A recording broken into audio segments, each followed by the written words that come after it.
Saan nga ba nasusukat ang tunay na lalaki?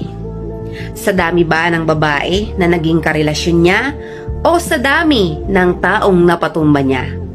Para sa akin, hindi yan ang basihan.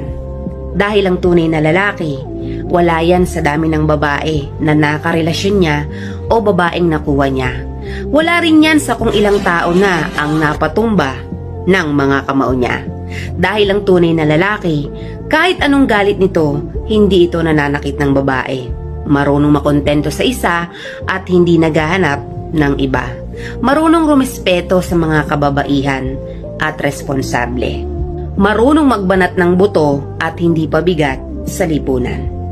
Tandaan mo rin ito, ang tunay na lalaki, pinapaiyak ang babae sa salitang "Will you marry me?" Hindi sa salitang